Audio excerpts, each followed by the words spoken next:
righty, here we are. Thank you all for joining. This is Dima, and we got a very special guest today. His name is Lou Viveros. Am I pronouncing your last name right, Lou? Yeah, that's good. That's the American way. Is it Italian? Mexican. Viveros. Oh, Viveros. Okay, there you go.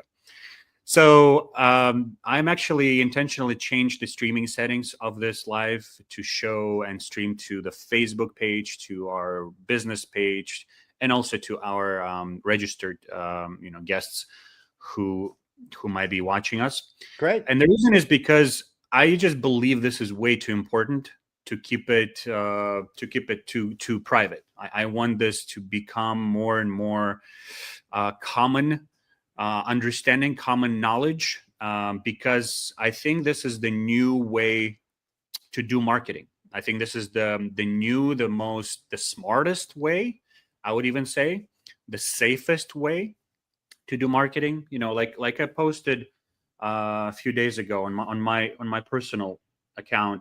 I said this: most marketing relationships put all the risk on the roofing company. Joint ventures flip the script. When a marketing company's success is tied directly to performance, roofing companies know they're working with the real deal. Everyone can sell ideas, courses, shiny promises, and impressive reports when not tested by the bottom line, which is quality leads that actually are turning into jobs. Of course, the risk is mutual. A marketing company in a JV relationship depends on the roofing company to close those leads with speed and skill. But when two experts align, that's when the magic happens. Marketers maximize every dollar. Roofers maximize every lead. Less waste, more value, bigger wins. The key: expertise and trust, just like any real partnership.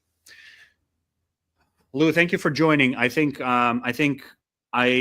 know a better person to help us understand the details of JV relationships. I know you have a lot of experience in this. I would love for you to introduce yourself a little bit for our viewers, because they don't know who you are, and you are fairly new to the roofing space, but you're not at all new to the business relationship world, right? 40 years of experience or something. Yeah, so I've been doing. I can add very little to the roofing knowledge base. You and I connected through the SEO world, where I've been living for the past 4 years. But as you mentioned, for the past 40 years, I've been starting, building, growing, and in many cases selling small businesses. I personally have started and sold a number of businesses. I've done a leverage management buyout from $70 billion Panasonic, which was quite an undertaking. Wow.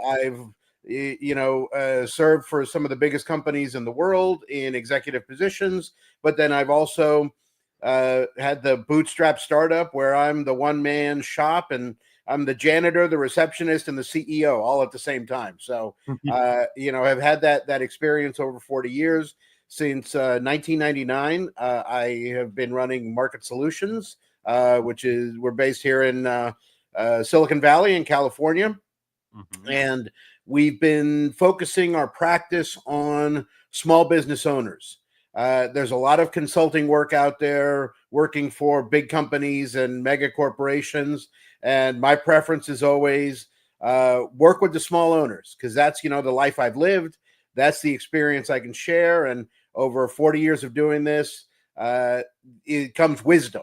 And so the value I'm bringing to relationships is that wisdom, that experience. There's the quicksand up ahead. This is a trap door you don't want to fall into. Hey, when people have told me this kind of thing in the past, it's really meant this. Just that those subtleties can be very helpful. And personally, I enjoy the energy, the entrepreneurial spirit of the small business owner. Typically, we're involved with customers in that 7 to 8 figure revenue range. And a lot of them have that grand vision that most business owners do of, I want to sell my business eventually and, cash this thing out. How do we get from here to there? And so that's where a lot of my advisory business is focused.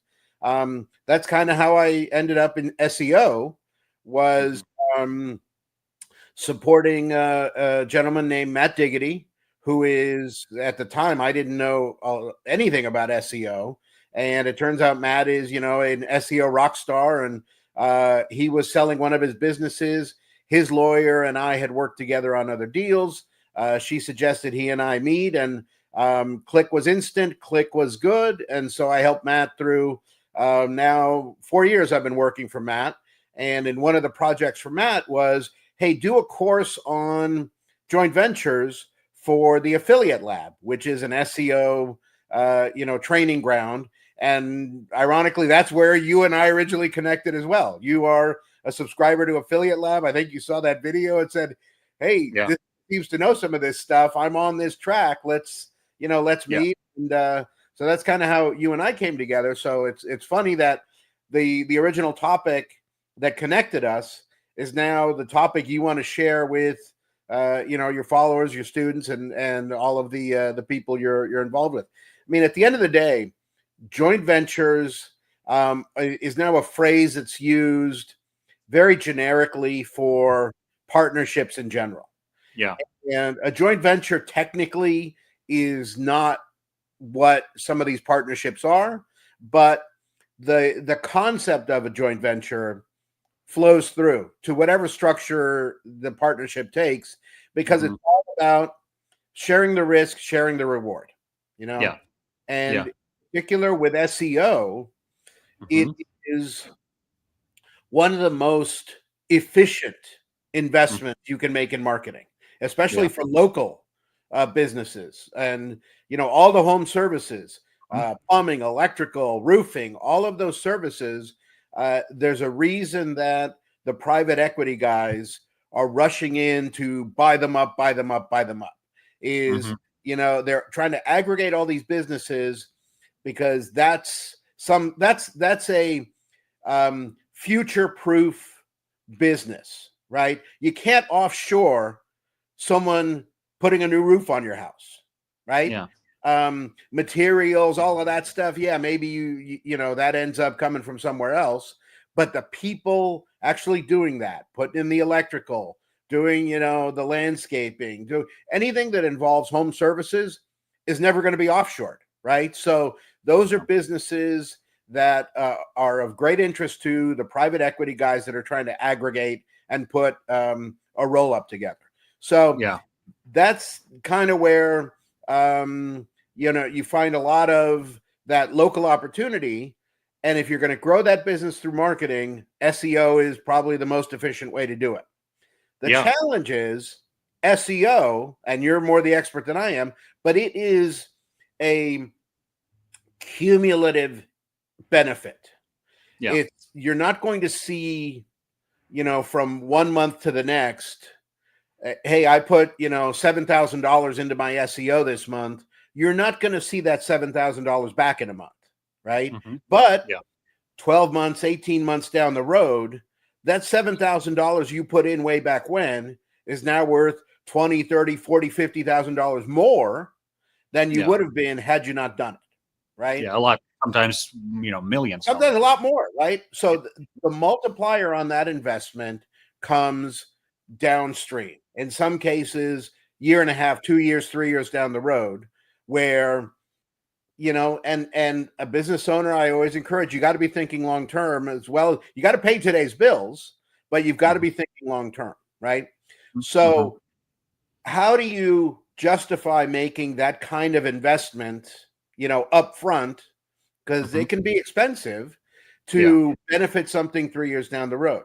And one of the models that really seems to be working is not just for SEO, but for any vendor of marketing or any vendor of services to those local businesses, is share the upside and reduce the upfront investment, right? So share the risk, share the benefit. Share the reward, right? So if you're going to find a way to get the month in, month out cost of SEO down. And the way you do that is you offer the SEO provider a piece of the bigger picture, which may not be next month, the month after, but a year from now, when now that investment's paying off, part of that investment is going back to the person who supported you at the beginning by reducing the cost and reducing your investment. So it's kind of a shared risk, shared reward structure that really seems to make sense in this particular model. I don't know. I floated around there a lot, but I don't know if that made sense. Totally. I think I first encountered this idea a year ago at one of the SEO conferences where SEO expert shared his experience with JV partnerships with his clients, and it really clicked for me because SEO is one of the biggest risks in terms of marketing investment you can make. And that's why a lot of businesses hate SEO, because risk is so big, because you don't see immediate reward, because there is so little clarity about what SEO is, right? But the potential, if it works, is amazing. So now you have this amazing risk, but then also amazing potential. And how do you navigate through this risk, and how do you know who is it that you want to work with, and who is it going to be a wasted hundreds of thousands of dollars with? Because I've seen it both ways. I've talked to so many roofing companies who've wasted $100,000 at least dollars in unsuccessful SEO. And my answer to that is always like, well, I mean, you should be better prepared. You should do some homework. But at the end of the day, they are roofers, right? And what is the best way to minimize your risk is to share the rewards, right? Is to bring him with you on the risk side of things, but also to share the potential outcome. And that's really the best way, in my opinion, nowadays moving forward. Because another part here is the capabilities and abilities of your SEO strategy. They're also very limited by your budget, by the amount of time that company or person is going to commit to you. What incentive do they have to go extra 20 miles, to capitalize on some of the nuances, some of the opportunities, some of the low-hanging fruit, some of the extra stuff that would not make sense for them to do unless there is a bigger reward in the end, right? So that is fundamentally what's going to make a great SEO expert an amazing partner. When you give him that freedom, when you give him that money that it takes, the at cost type of financing to do the work, but then he is also paid on the massive opportunity that comes with it in the end. Yeah. So I mean, I think we're one of the first ones to start really talking about it in this way, Lou and me, and specifically for over the last year. We've been talking about it a lot. We actually opened a new company last month specifically focused on JV partnerships. It's called Roofing SEO Lab. You might have seen my new logo. But that company is only going to be focused on JV partnerships. Yeah. Well, I mean, you said it. There's a lot of people, and I've seen it throughout the SEO marketplace, that a lot of customers are soured on a bad experience of, I put a lot of money in, and the vendor showed me, here's all the traffic, right? Yeah. But that traffic didn't generate into sales. Right. And so there's just a lot of bad experience that's out there of people who've invested money, got traffic that did not move the needle on sales. Yeah. And so there's really two root causes for that. One is you've got traffic coming in, but the site itself is not doing the blocking and tackling it's supposed to do. The phone number doesn't work, or the phone number goes into an automated phone tree where, you're pressing buttons for 2 minutes before you talk to a human being. The email link doesn't work. The calendar link doesn't work. Those simple things where, as an SEO guy, so now defending the SEO guys, you can bring all the traffic in the world, but if there's no one there to answer the phone, if there's no one there to provide the quote, if the full support isn't there, that traffic is just going to go into a dark valley of nothing, and you end up losing the customer who frustrated and annoyed that they didn't sell anything. So it's a two-way street. Everybody's got to be working in conjunction. Part of the other thing I know you always talk about is in your structure and in your model is the building of microsites, where you're taking all of those issues off the table, right? Because you mentioned a roofer may not be an expert at SEO, doesn't have the time to learn the nuances of SEO. Do they really know or care or want to be an expert on web development? So you can have great SEO, but if the web is not living up to it, then that SEO is going to be wasted. So the approach you're taking on microsites is really smart, because now you're taking all of those doubts off the table. And in the joint venture model, you are now betting on yourself that it's going to generate sales. So it's not pay me to generate traffic and then I'm done. It's if I generate sales for you, I share in those sales. That's a completely upside down model on the typical service agreement. And it's fundamental, the best filter there is. If you're able to find a marketing company that is willing to bet on itself, on performance and results, and not just words, not just flashy reports, but results. You found someone who believes in what he preaches. And now it's just a matter of finding the right match, making sure that both of you are working at your best. And importantly, defining results as sales and revenue, not traffic. Yeah, for sure. So if you're watching, make sure you're asking questions. I know Eric Richardson already asked a question. We'll wait till the end to answer all of those questions, because they're really good. Eric, thank you for asking. Anyone else who has some questions about JV partnerships, relationships, concerns, wait till the end, because Lou has a very interesting presentation he has prepared. That's what he's going to do next. I'm going to kind of remove myself from the picture, and I'm going to let him speak, because he's been in this forever, and he's exactly right. I work with him not because he's just working with Matt Diggity, the guy who I kind of follow in many ways, but because he has that experience. And from the first call with him, I already immediately noticed that he knows a lot more than I forgot. So it's wise to save yourself a lot of pain and money, and it's better to work with someone who has been through these things. So he has a really interesting presentation. I think you're gonna love watching. And then at the end, I'll be back to answer all the questions. So we'll resume it. Is that good? Yep. Cool. So I'm gonna remove myself, Lou, and I'm gonna add your presentation here. And the stage is yours. Good. Thank you. So just for everyone's background, this is a presentation. I do some public speaking. This is an adapted version of a presentation that I do just to give people a big picture idea on joint ventures.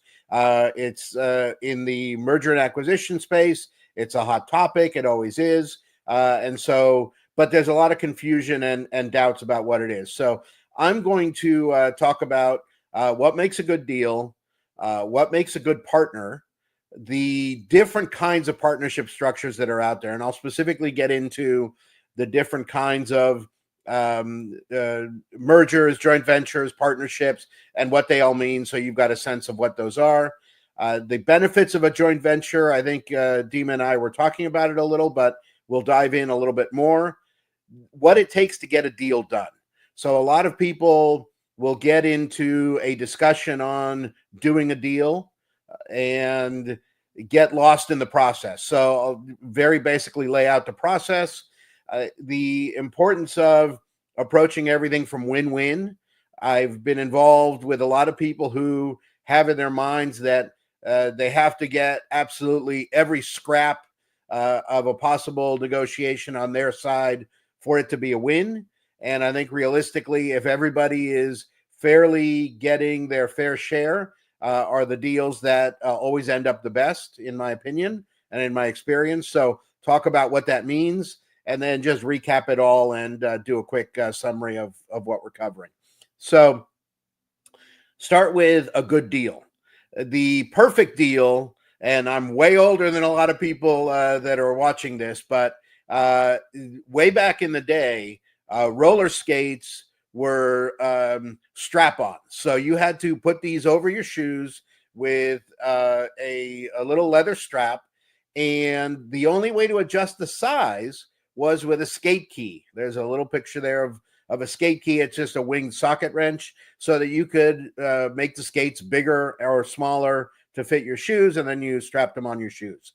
In 1971, again, dating myself here, but there was a hit song called Brand New Key. And this thing was just sexual innuendo throughout, and was banned in a lot of radio stations. But the key to this is the singer Melanie says, I got a brand new pair of roller skates. You got a brand new key. And together, we should try them out. So the real point here is that there's value derived from that relationship. Without the skate key, the skates are almost worthless. Without the skates, the key is useless. So if you can put someone with a skate key and someone with a skate together, they can both skate. So value has to come to both parties from a good deal. The other part of a good deal is something that's definitive, conclusive, black and white, crystal clear to everybody what the deal is. I've seen really bad outcomes from, hey, we worked it out on a cocktail napkin at the bar. We know what the deal is. We shook hands. Let's go.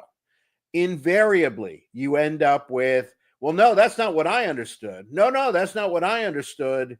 And lawyers end up getting involved. So ideally, you're going to have something that's crystal clear to everybody, and there's no doubt or gray area that people can fight about later.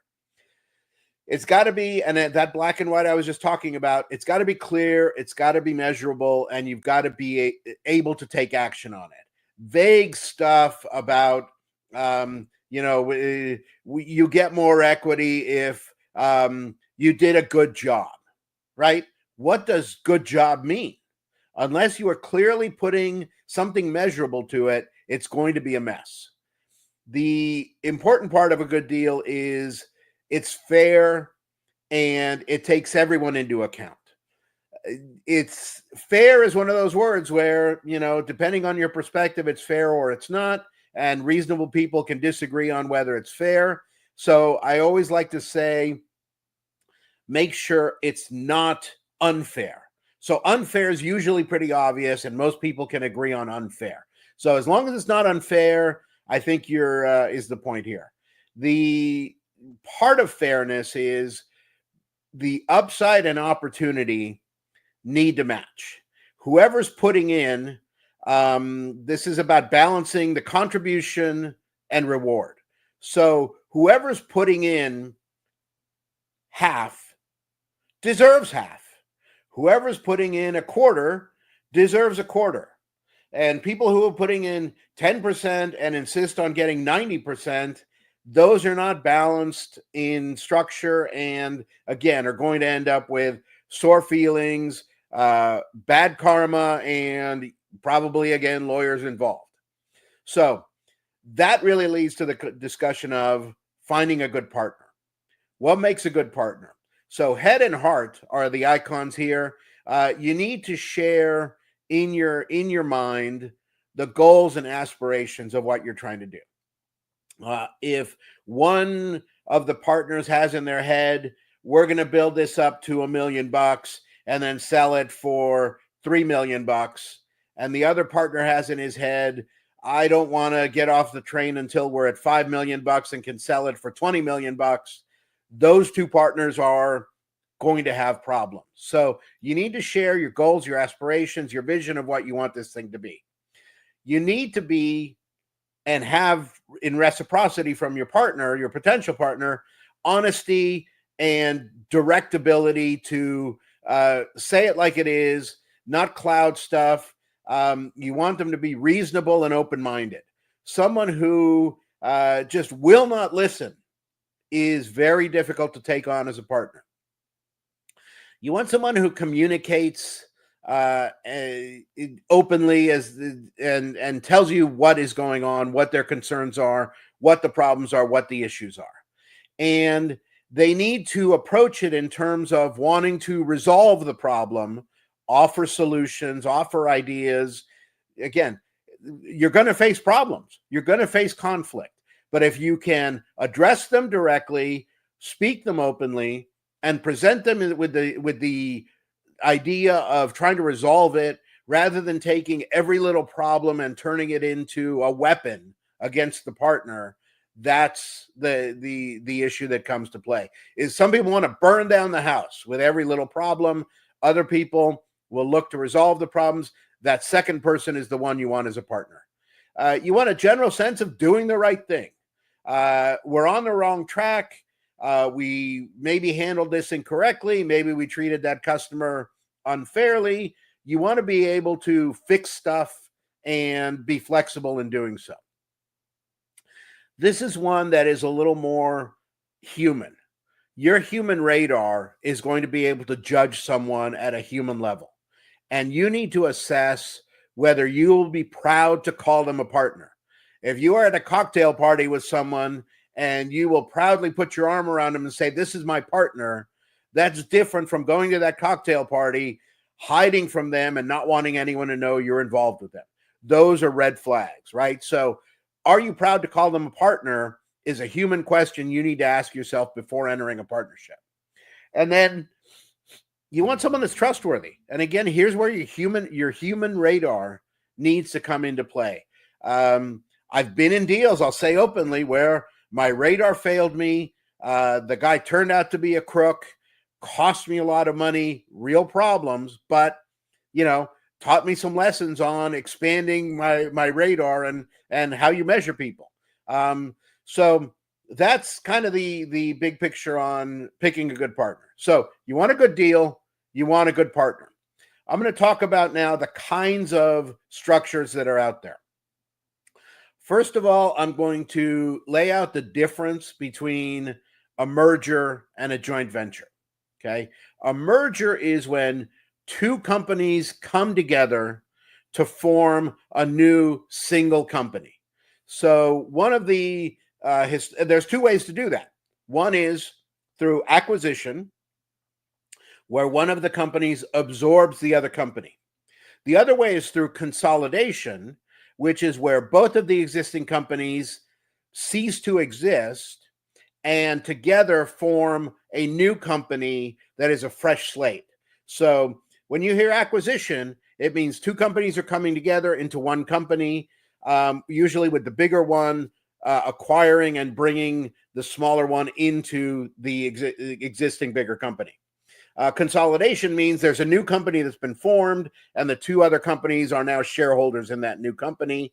Rather, the shareholders of those old companies are now shareholders in the new company and the old companies are gone. That's consolidation.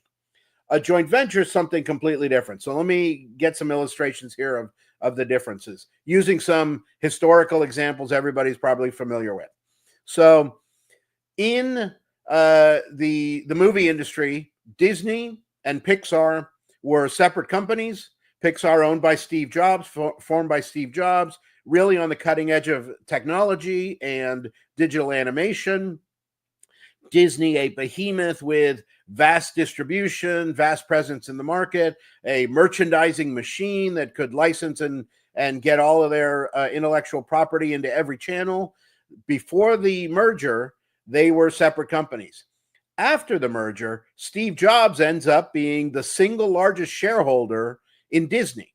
And so the company together was able to derive value where Pixar suddenly had this giant global distribution machine and Disney picked up leading edge digital animation capacity that they would have spent a lot more time and money trying to develop themselves.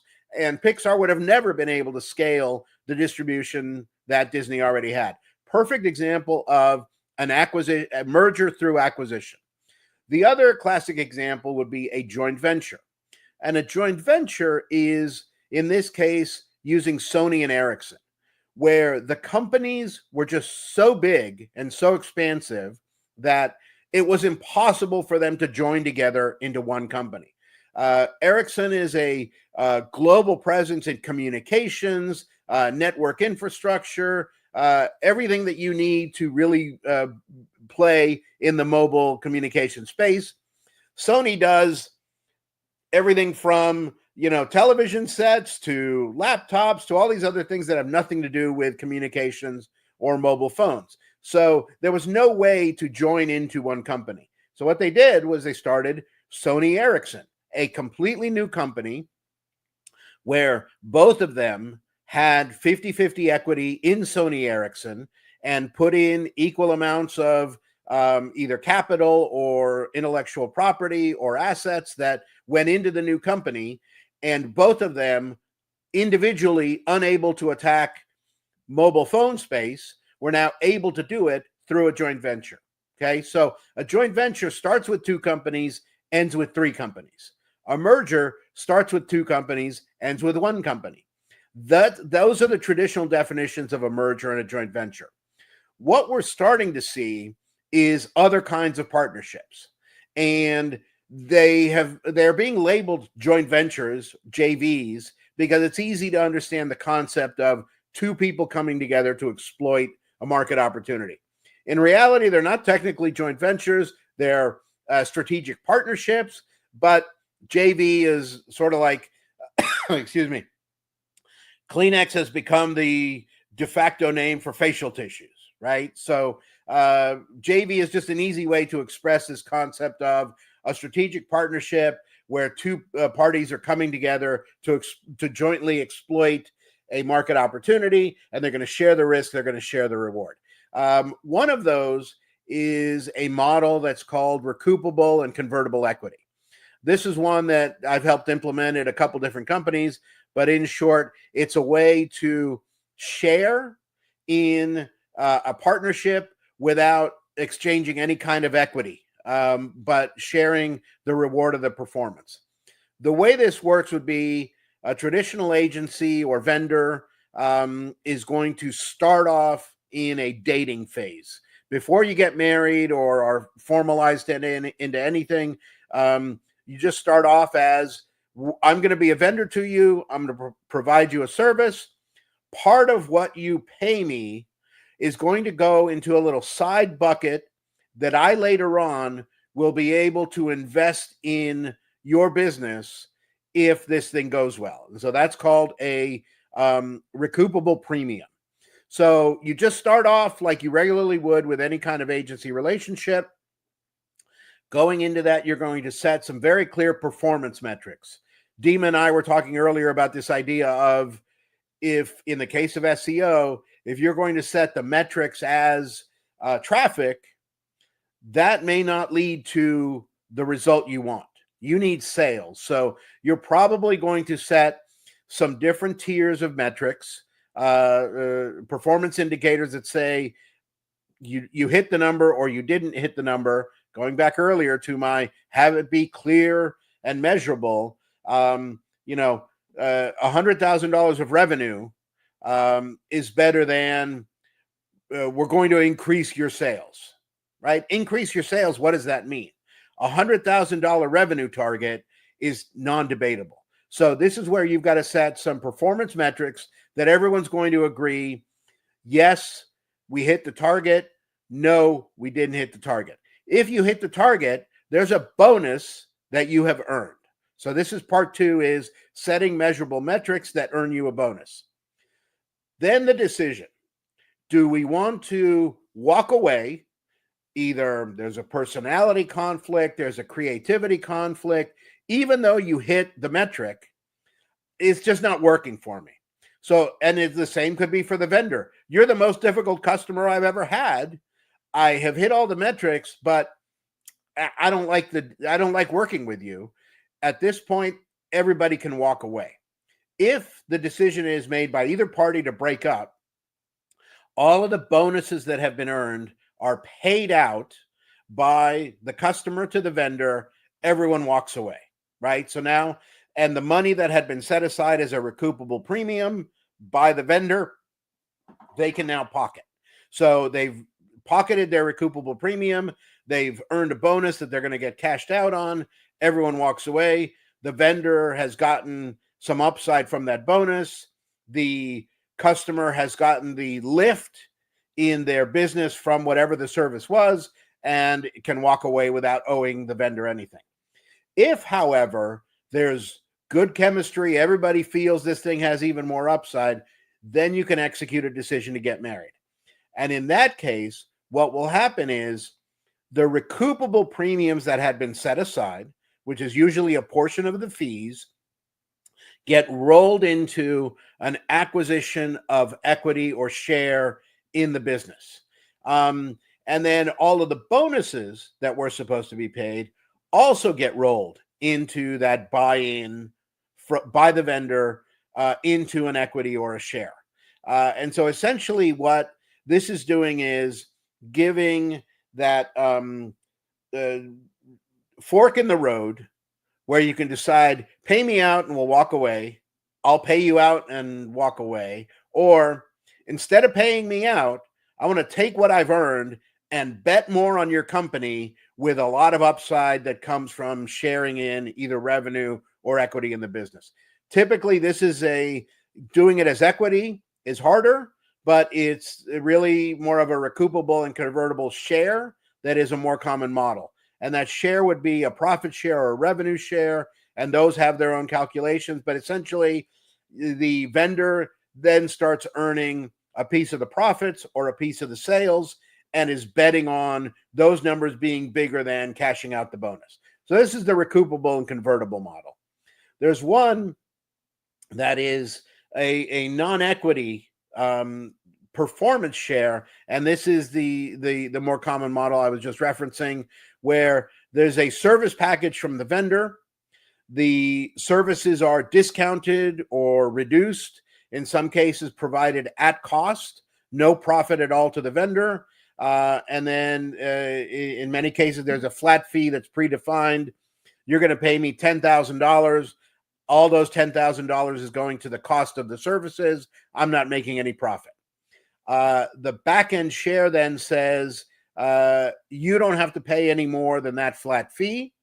And then once we have hit the target, then I'm going to get a fixed percentage that's either, again, profit or revenue. This is a very straightforward case where you're not setting the performance targets, but you're getting less money that has to be paid up front. So in the prior model, you're paying a normal fee. A portion of that fee can get refunded back to you as a customer for exchange for a share or equity. In this case, you are paying less up front, but you are going to, from the beginning, share in that revenue, share in that profit with the vendor. What this really does is give a valuation boost to the customer, where you can get more revenue at a reduced cash outlay. And if you're saving your cash while growing your revenue, your valuation based on EBITDA is going to grow dramatically. So this is a good way to accelerate the valuation of your business. If you're considering at some point selling the business, this is a good model to use because it preserves and conserves cash while investing in growing your revenue and your profits. And the eventual asset transfer will be that the vendor is going to get is going to retain any assets that were developed, any intellectual property that is accrued. In the case of the conversation we were having with Dima, if in his joint venture model he's building out a dozen microsites for you, then the vendor holds the right to all that intellectual property, all those assets, but the customer has to have a path to buying out those assets. Eventually, the customer has to have a path to getting those assets in their hands, and that has to be predefined before you get on this road. You need to know, how do I get off the road at some point in time? But again, that's all part of figuring out the deal up front. That's where all the work is. All the work in doing these deals, whichever one you choose, is going to be up front, making sure it's documented, making sure it's clear, making sure all the what ifs have been answered and addressed, and that everybody's clear on what those mean. The benefits of a joint venture, as I talked earlier, is very clearly everybody's got to get some benefit out of it, and there's got to be two parties that are good at different things. I mean, here a simple picture of getting a couch up the stairs. You want someone who's good at walking upstairs backwards, and you want someone who's good at bearing a heavy load on the bottom, right? So simple illustration of it, but everybody gains from a joint venture. You're going to pool your strengths. As I mentioned right now, one of you is good at one thing, one of you is good at another. And if you put them together, 1 + 1 = 3 is the concept of a joint venture. It allows you to focus on what you're good at instead of trying to be good at everything. We were talking earlier with Dima about, a roofing company. They could be great at, designing, installing, executing a roof plan, but don't really care a lot about SEO or web design, right? This allows the vendor to do what they're good at. It allows the customer to do what they're good at.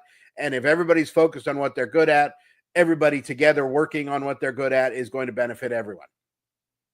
It allows you to expand your opportunities. For the vendor, they're going to now have a stake in their customer's business. For the customer, it's going to allow them to grow without having to pay for that growth as much as they would if it were a traditional vendor-agency relationship. You gain cost efficiency. Everything costs less. You can accelerate your growth. So you're going to get there faster if you're getting more for less. You're going to enhance your credibility. If you're doing everything right, then your customer reviews will be better. Your contact with customers will be better. The leads are going to believe you more from day one. Before you even take that lead call, you're going to be a much more credible vendor to your end customer. And as we mentioned earlier, you're going to share both the risk and the reward. Everybody is playing together. Everyone's in the same boat, rowing in the same direction. If one of you does not win, the other one does not win. And those are the kind of relationships that really drive everybody to that mutual objective we talked about. Getting a deal done. I've been involved in deals where the paperwork is a mountain. And ideally, you're going to look to keep things as simple as possible. KISS is keep it simple, stupid. That's usually the best way to do it. So what are the parts of doing a deal? The exploratory is that first phase where you're having a casual conversation, you're talking through meeting people, you're doing a video conference, you're doing a phone call. It could be, hey, here's what I'm doing. Hey, here's what you're doing. Here's a possible idea, or here's many ideas on how we could maybe work together. This is the start of any of these conversations.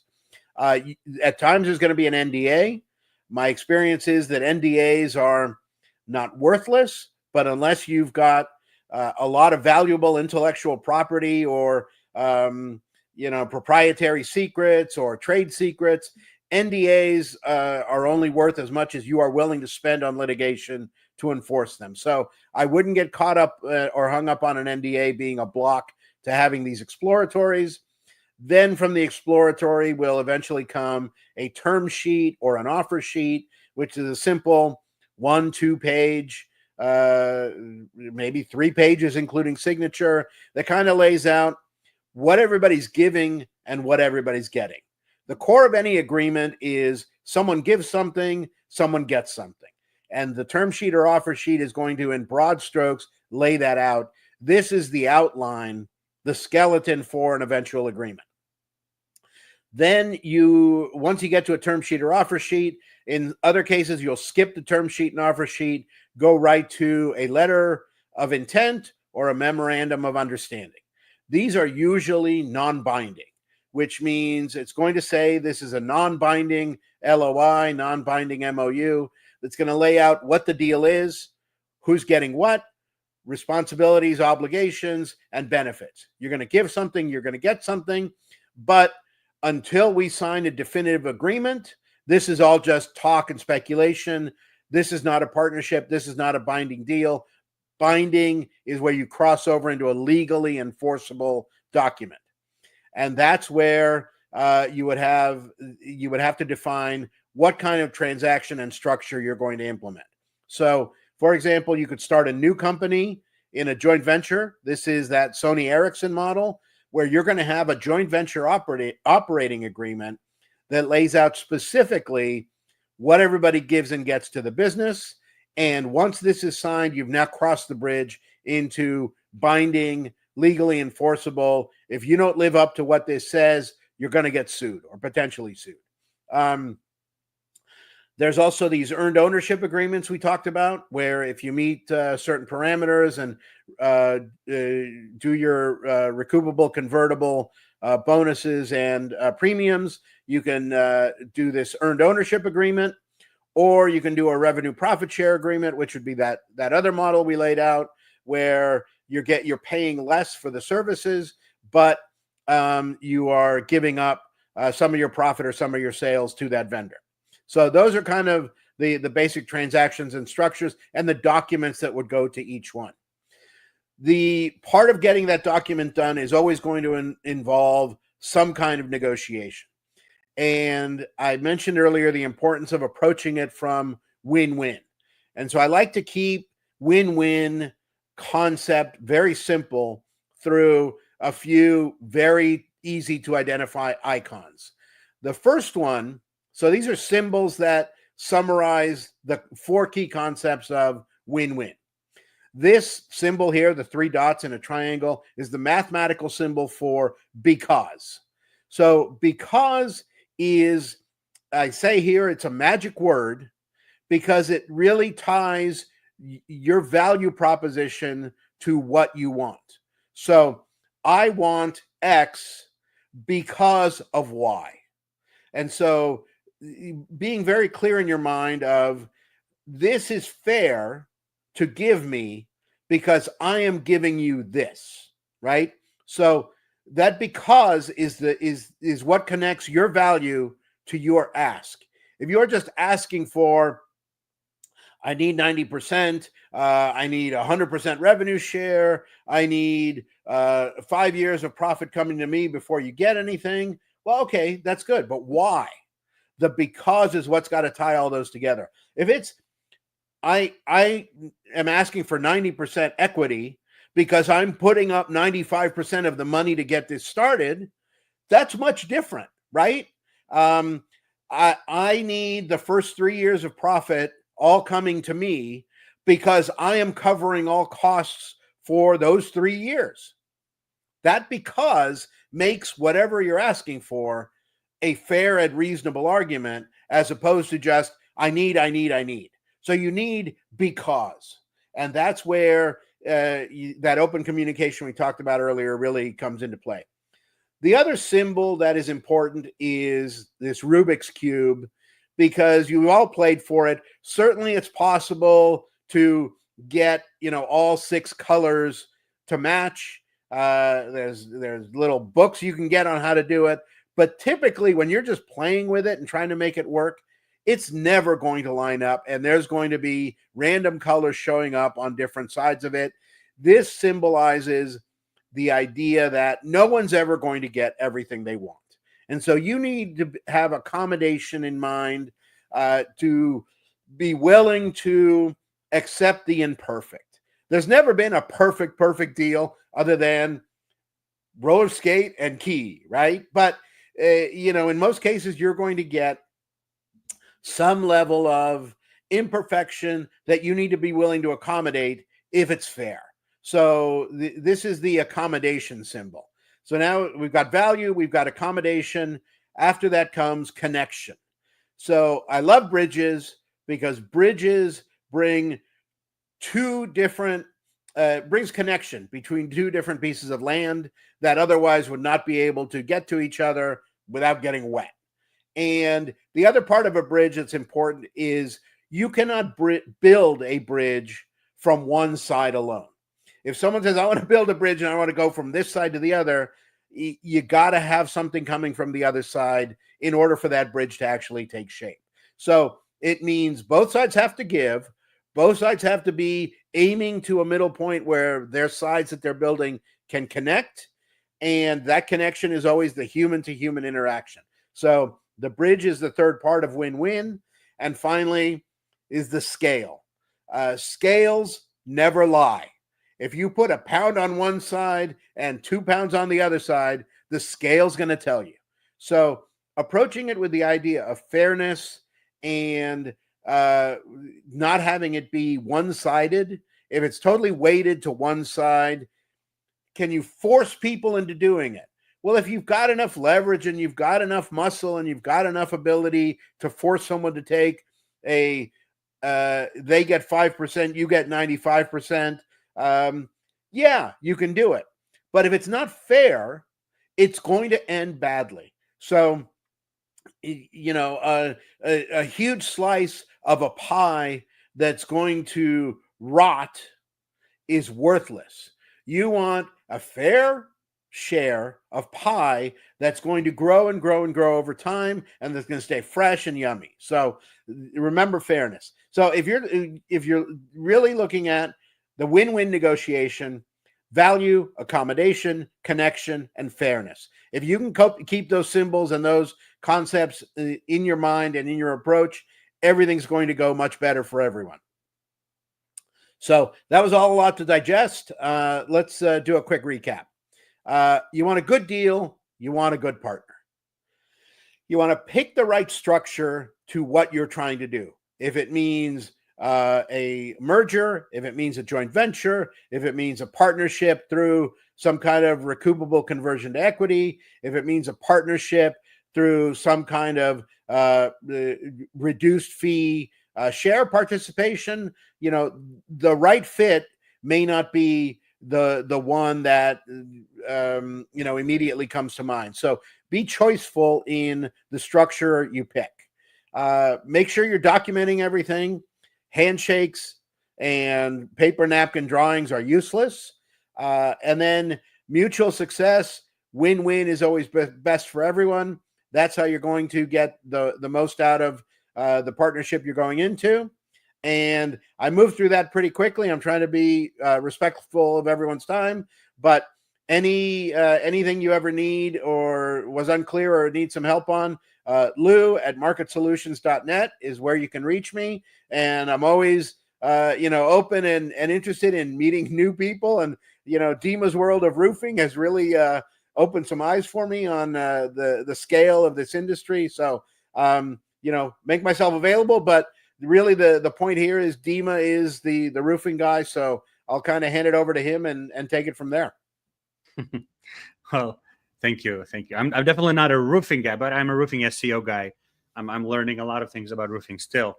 Thank you, Lou. That was, I think that was a really cool combination of common sense and some unique, special understanding of these questions. And that's why I like the fact that you went through common sense things, because a lot of people just kind of skip over that and assume these things. But you have to talk about trust. You have to talk about, respect. You have to talk about, things that are trustworthiness and those things that are, very emotional sometimes when it comes to these, joint ventures. You want to prevent those potential disappointments with simple discussions, right? Communication a lot of times is the biggest problem, not lack of understanding, but communication, openness to talk about hard questions from the start. And that's that human factor where picking the right partner is more important than the perfect deal with the right partner is going to go bad, right? Perfect deal, wrong partner will end bad. Wrong deal with perfect partner will go bad. So you need the right deal and the right partner. And that sounds overly simplistic, but this is not really complicated. Mm-hmm. Yep, I agree. I'm going to throw some questions at you. Here's one that I think that's kind of specific, but Eric's been a friend of mine for a while. He's a roofer, but he's also an SEO guy. Like he's a unicorn for sure. He built his own SEO and he did his own website, and he's one of the top in San Diego. here's a question: any advice on investing with the business? I have a FM&I model with Fidelity. I have 4 separated accounts with over 300,000 invested. How would you look on a sale of my company? Does that make sense? Some of these things I have no idea what he's talking about. Yeah, I mean, is it separate if each of the I guess I'm not understanding if the accounts are business accounts or if this is a personal investment question. With the investing with the business, I guess I need some clarity on what this means. If I'll interpret it one way, if he's got 4 different businesses and he's hoping to sell them, if they are different entities, then they are all going to be treated separately. They can be rolled into one entity that is a holding company for all 4 of them. But if they are different entities, then selling all 4 of them together would be 4 different transactions without first rolling them up into a holding company. If they are DBAs, that's a different story, where one single entity with multiple DBAs is one entity, one transaction. So each entity gets its own transaction is a short answer. I'm not sure if that was the question. Got it. All right. So here's a question that I had. How do we determine if our goals and aspirations are truly like-minded, Lou? Great question. Talking is the simplest answer, right? That human contact I talked about a lot through that presentation. You need to have the human contact. You need to have communication. You need to have a clear discussion about your aspirations. I mentioned the example of one partner wants to bail out at $1 million. One partner wants to ride the train to $5 million. Does that mean they can't work together? No.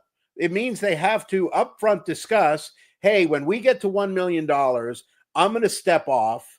Here's how we're going to value me getting off and transferring my share to you. And then you can ride the train all the way to $5 million.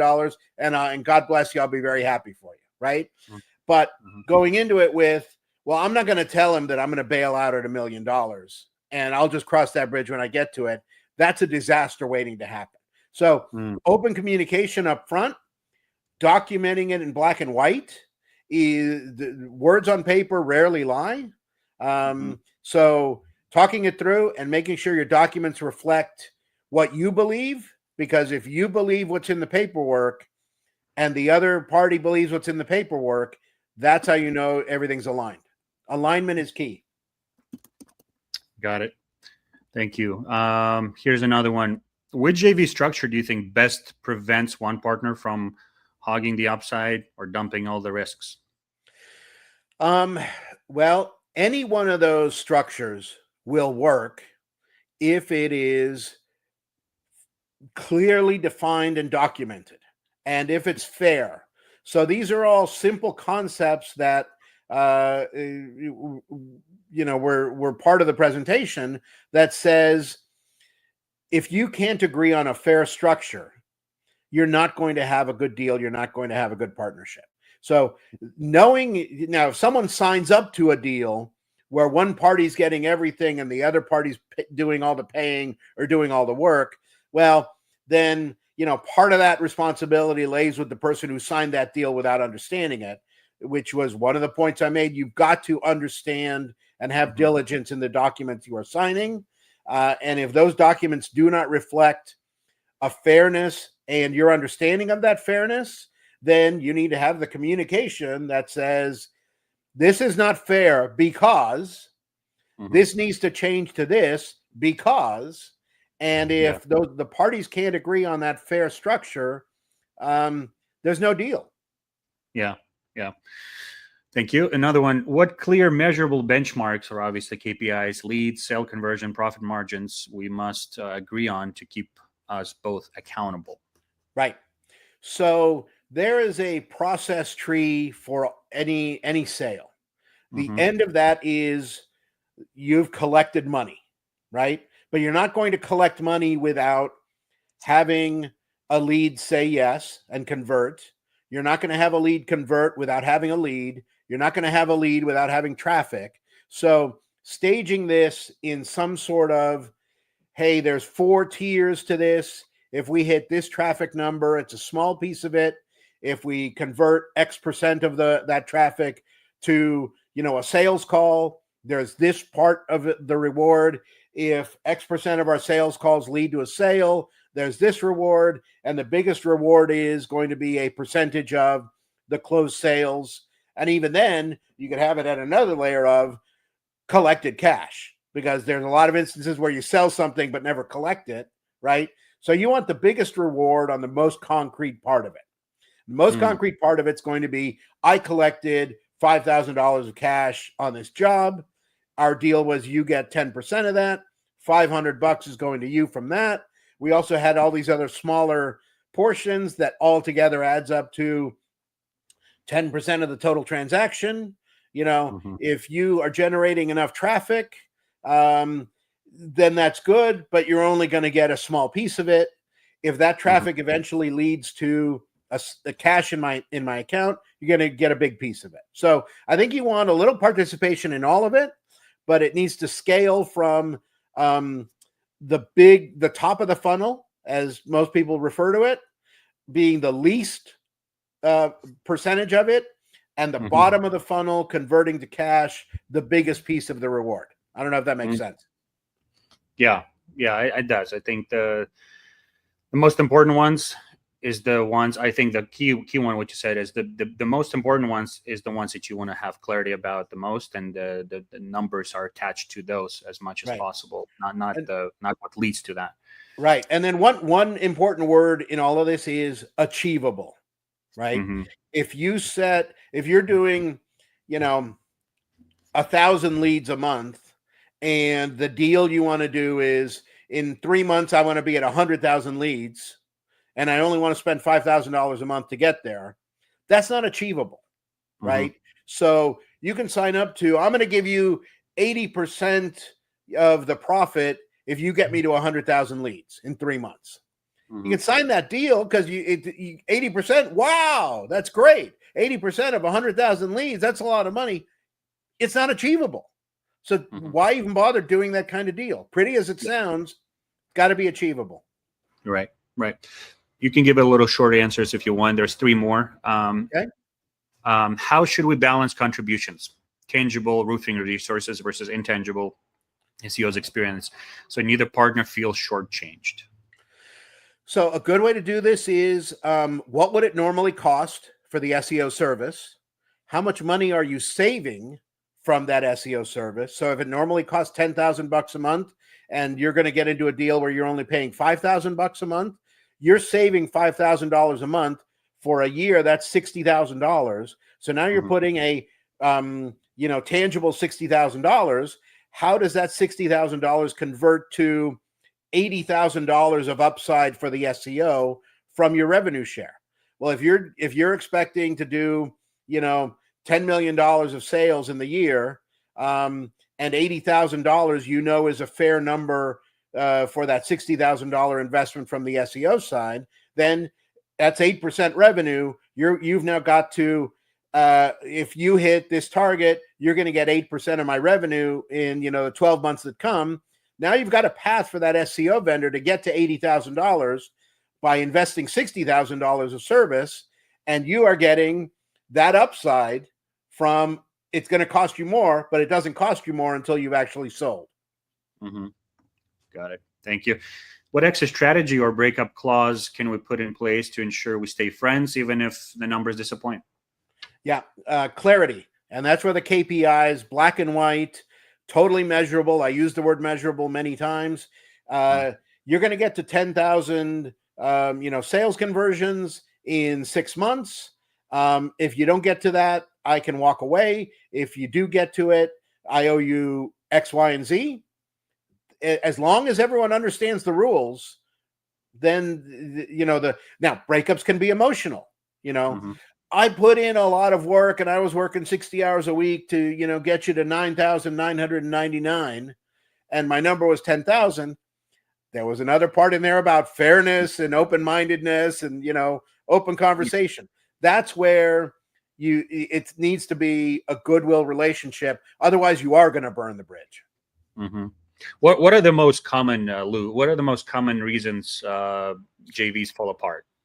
Um, Misunderstanding of the measurements. I'll give you a real world example. There was a deal where an SEO vendor and their customer set metrics on an e-commerce site on traffic. Okay. So they go into the deal. Traffic is the measurement. Everyone agrees on the numbers that we're going to get to. 6 months in, one of them wants to use Google Analytics.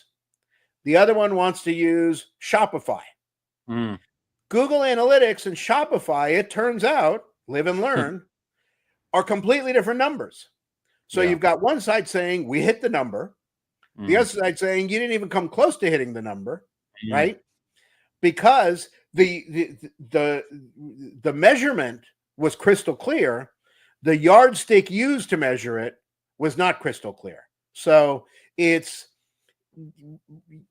that black and white part of it is now not only what's the measure, but how do you measure it, right? So, like I said, live and learn, but there's always some crazy thing that might happen, but the understanding of how are we going to measure it, how are we going to measure success is usually the core part of it. And then you get the other part that usually causes problems is dramatic life changes. Someone's spouse, goes through something. Someone ends up in a personal crisis. Someone's health goes bad. Someone decides they don't like the other person anymore. It's usually personal reasons that will lead to professional chaos. And those are unpredictable. You never know. Someone's going to get sick. Someone's going to get hit by a bus. Someone's going to this and that.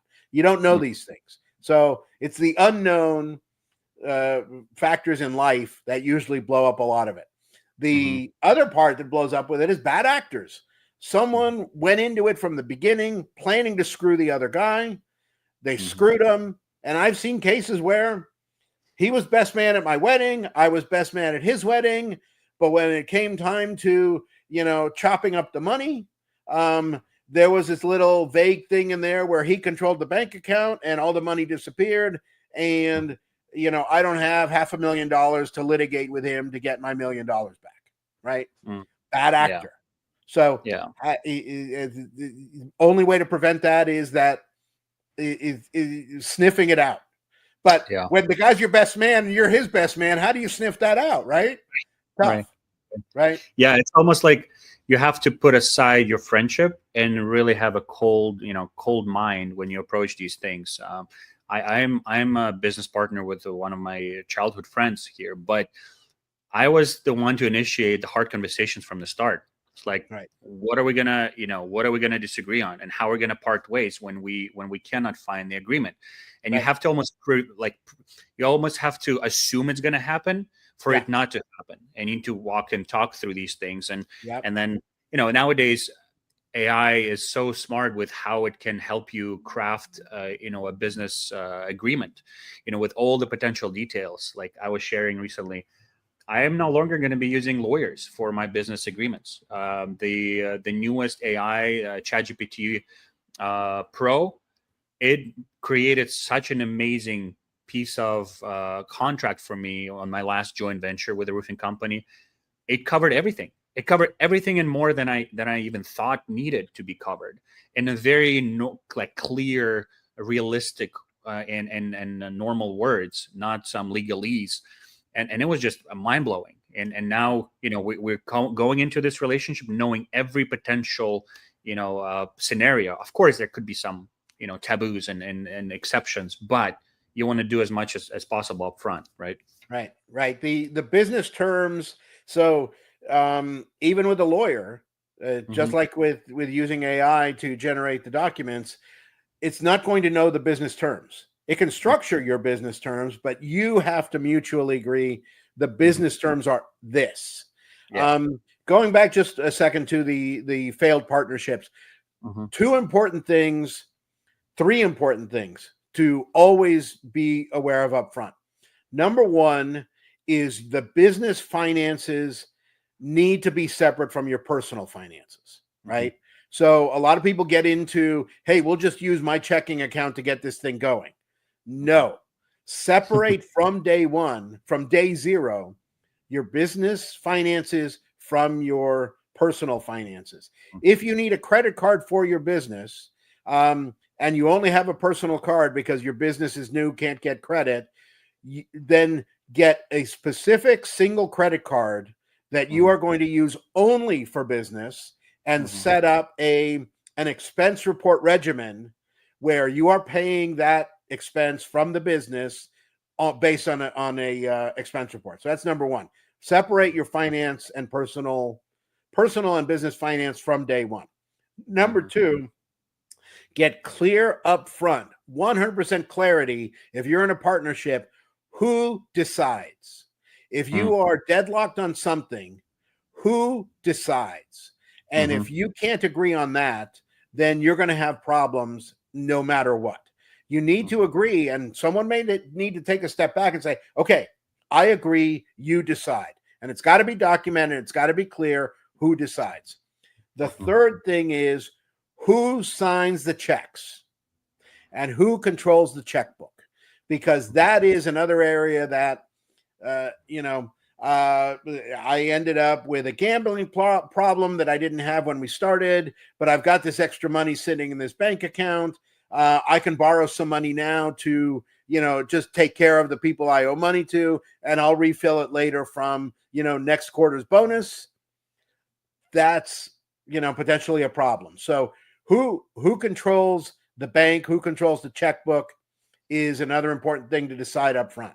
If you can get those sorted out up front, you avoid a lot of potential problems downstream. Yeah, that's really good. Out of the models that you presented, I find the convertible recoupable model, where the equity share model, to be really smart one. It makes a lot of sense, but I also find it to be one of the hardest ones, because if you're an SEO company and you're a roofing company, for a roofing company to give up equity stake in its company, right, you need to have a very, very clear baseline against which you're going to measure the impact of the SEO company. And because SEO is not measured within 1 or 2 months, but potentially, many months, maybe a year or some, or whatever. It's hard to distinguish between what is SEO generated revenue and what is not. What is marketing, branding, Facebook, just word of mouth. How can you, what advice would you give here? Because in my opinion, the easier path here is just through a plain old revenue share. Right, revenue share, straight profit share, yes. And profit gets complicated on the other side, because now you've got the customer has to determine what was the profit on that sale, right? And are they including office expenses? Are they including, coffee and lunch for employees? Are they? So revenue share is the easiest of the bunch, right? Then a profit share is a little more complicated, and equity share gets more complicated than that as well. The equity piece of it has another requirement. The company that's signing up to trading equity. So let me back up. What's the benefit for a company to give equity instead of profit share? Is they don't have to give up the cash flow of sharing their profit, the business's profit, with that vendor. Instead, they are trading partial ownership of their business, which is not cash related, but is capital related on the balance sheet. But the cash stays in the business, so it helps the business. The only way that path makes sense is if that company has in its mind at some point some kind of transaction, some kind of exit. So we are going to, it's called a liquidity event, when someone either buys your business or puts money into your business. That's the only time that equity is going to be worth anything. So if the business is, hey, we're a family-run business, this is our 3rd generation of roofers, we're planning to pass it on to our kids and have it be a 4th-generation family business, that does not lend itself to an equity deal. right? Hey, I built this thing up from the ground up. I'm getting older. I've got no one to pass this business to. I'm starting to think about selling it to a private equity firm that's been hounding me for 2 years. I think I can get $10 million for the business. If you do all of my, SEO to help me grow my revenue to where I can get $12 million instead of $10 million, then, I'd be glad to share, some portion of that with you through equity in the business. That's lends itself more to the equity model, right? Yeah. So where this is aligning, that we were talking earlier about aligning your vision and your aspirations, is going to partially determine what's the structure and what's the path. Yeah, that makes sense. 4 of our joint ventures are straight up revenue share. Right. So we've signed 4 joint ventures in the last half a year, and we could have been a lot more aggressive. We could have had 15 by now, but we took our time to make sure that we're able to do it. Now that we have a proof of concept, now that the leads are coming through these microsites, 3 of them, by the way, are microsite specific, where we build microsites at cost, and then we get a percentage from any revenue that they generate. And the other one, the first one we just did, and I think that was going to be even more popular, is straight up SEO on the branded website, company's website, but on specific pages that didn't perform before, and now they could perform. And if we're able to track those leads that those pages generate, we can clearly see what has been the added leads and added revenue that came from those pages. Of course, it's important to use tracking phone numbers, to tracking forms and all of that, and even have access to the CRM of the roofing company. But if you have that relationship and trust, it's all possible, and we just signed up the first one like that. And I think by the end of the year, we're probably going to have 20 or at least of these specific JV partnerships. Yeah. No, very exciting. I mean, I've seen some of the projects you've got going, and it's a good way to diversify the business. It's a good way to share your risk across your customers, but also to give them some opportunity for upside as well through reduced cost and acceleration of growth. Yeah. The last one by Eric, he was clarifying your question. So he said, I have 1 business, 1 investment, and 4 portfolios.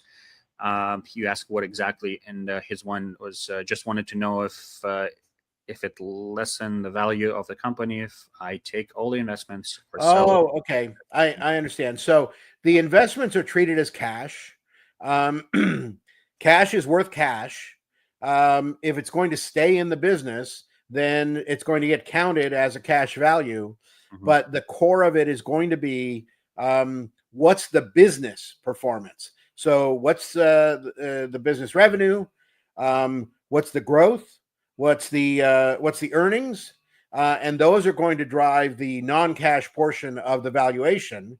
And that's really going to be the big flex on it is if the business is not doing anything and not selling, not generating profits, not growing, but it's got $300,000 of cash, well, it's worth $300,000. If the business is generating, $100,000 of cash and has 3 years of $100,000 a year profit, and that's why it has $300,000 of cash in its account, is because it's generated $100,000 a year for 3 years. It's a completely different valuation, right? Now you're talking about the business is worth 5x, 6x earnings. It's worth $500,000, $600,000. Plus you've got $300,000 of cash. Is it worth $900,000? Yeah, probably. So I don't know if I understood all the numbers right, but that's kind of the ballpark on it. Yeah. Well, Eric, just reach out to Lou directly. Lou, I'm sure a lot of viewers here might just reach out to you for, just to hear your soft business voice, and to reassure them. I'm gonna put my email here in the comments for everybody. Yeah, do that, and I'll display it. Let's see, comments. There it is. Yeah. But yeah, so I think that's great. I mean, we've been already talking for an hour and 20 minutes, more than we expected. I didn't even get to my kind of a microsite JV presentation. Give us yours. Give us 2 minutes of yours. Oh no, what are you trying to do? I think most people already know it, but I'll do another one. I'll do another live about it. You know, I have a whole separate presentation about how Microsite's doing Microsite JV partnership is a great option, but we'll get to it sometime. I think what you provided was extremely valuable. So if anyone needs to reach out to Lou, here is his, let's see, here is his email. Lou@marketsolutions.net. So feel free to reach out, and he's going to help you. You're not a lawyer. You're not a. I'm not a lawyer. I'm not an accountant. But I've paid millions of dollars over the decades to both types of people, and have learned a lot about what they do and how they do it. So, you know, and I never claimed to be a lawyer, never claimed to be an accountant, but boy, I've sure got opinions on all those topics. Awesome. Thank you, Lou, for your time. Okay, and thank Dima, you guys for watching. Appreciate it. Everyone have a great weekend. Let's talk more. If you have more questions, feel free to reach out to me or to Lou about, you know, potential joint ventures. Thank you.